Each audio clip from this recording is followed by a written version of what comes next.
Hello everyone, this is my vlog of my trip to New York, and here is some of the team. We have Sprinkle Glitter there on the left, we have Matt in the middle, and we have Alfie on the right. And none of them turn around. Oh, Alfie did. Oh, Matt did. And there's Louise. We boarded the plane, but Alfie sat nowhere near me because I farted. But then he remembered they actually love the smell of my farts, don't you, Alfie?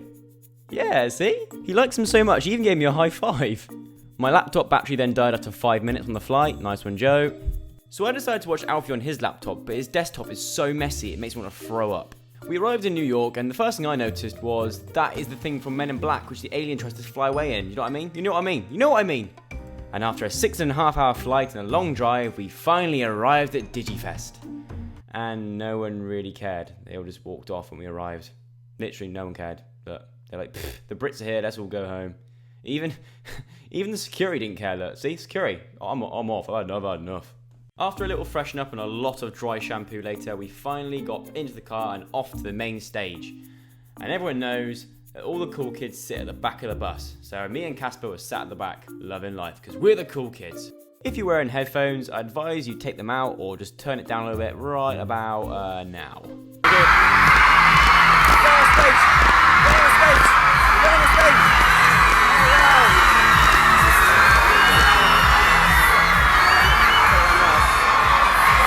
So it turns out people were really excited to see the Brits, so much so that they all queued in a giant tent just to meet us. And for that, I'm so grateful. It was lovely to meet you all.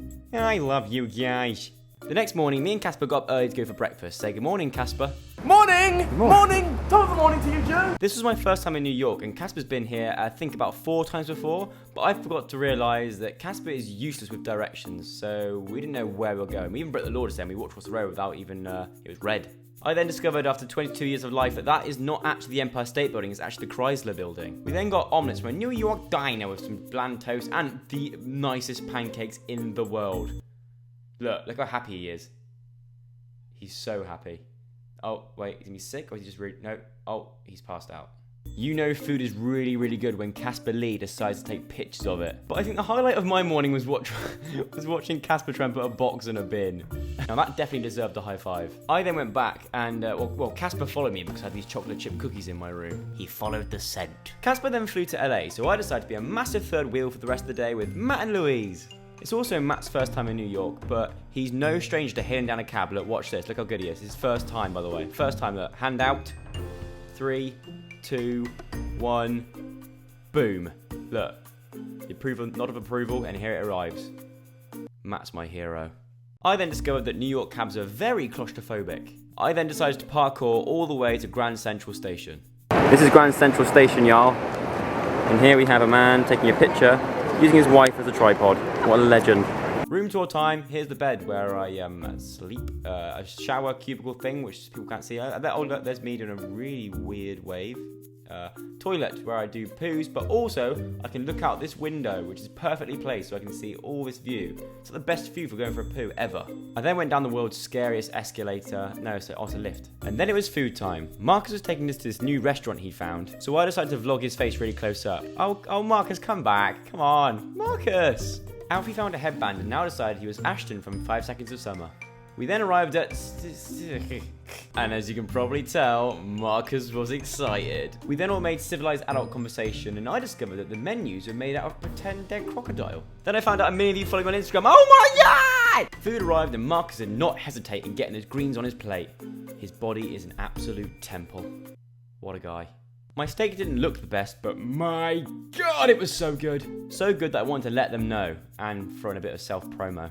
Then Louise discovered that she likes waving, and I think the waitress may have drugged Alfie's steak, because, We then arrived at Times Square, a lot of people, a lot of lights, and a lot of advertising. The boys then had a proper fanboy moment and had to crouch down to take pictures of none other than S Club 7 across the road.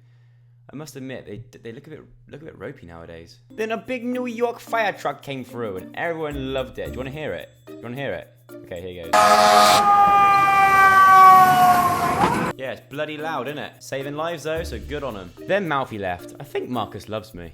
For some strange reason, I then ended up in a makeup shop. Now, do all girls do this when they buy makeup? Or is it just these two weirdos? Either way, I need to get out of there ASAP.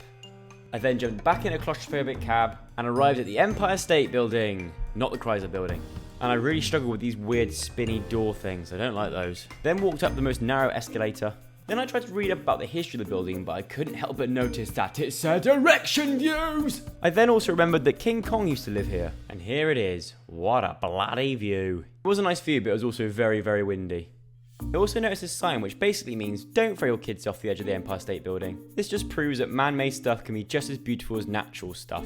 I then found pictures of all famous people that have been to visit the Empire State Building. There's people like Ollie Murs and Kelly Rowland and then the guy from The Chase. What the hell is he doing there? That's so bizarre. There's also a picture of the Grinch, but it's not even like the real Grinch, it's the fake Grinch. Why is he on there? And then I got distracted by Jade from Little Mix because I really fancy her. Call me. Then went back down the little narrow weird escalator thing and bumped into Louise. Sorry, Louise. Sorry. Soz. Then we all jumped in a taxi and went home to go to bed. Not all together, that'd be really, really weird. The last day was really rainy. Look how annoyed Louise is, look. Marcus made us walk through all the rain to try and find this little breakfast place that he found. And I found this woman with an umbrella. I really wanted to get underneath it because I was getting soaked. And she had an umbrella. I didn't know who she was, but I really wanted to get underneath that umbrella. But I was just too scared. We arrived and Marcus was really excited. But I didn't really care. I was just too wet to care. I'll give the boy credit though. The food was amazing. You did well, Marcus. Come on, give us a smile. There it is. We then all decided to go and visit Tumblr HQ. For Tumblr. Hi, Alfie. But I kind of got distracted. Here's the cool Tumblr desk. Here's Ryan. He's the lovely chap that invited us and showed us around. Realise I'm filming in sepia in 3, 2, 1. Why is my camera gone to sepia mode? There we go. They have a table tennis table. This place is awesome. They even let you stir badges. No other office lets you do that in America. None. And there it is. The big blue tea. So that's my time in New York. If you did enjoy this video, then please get a big thumbs up, and I might do more stuff like this in the future, this sort of like commentary thing. See you later. Bye.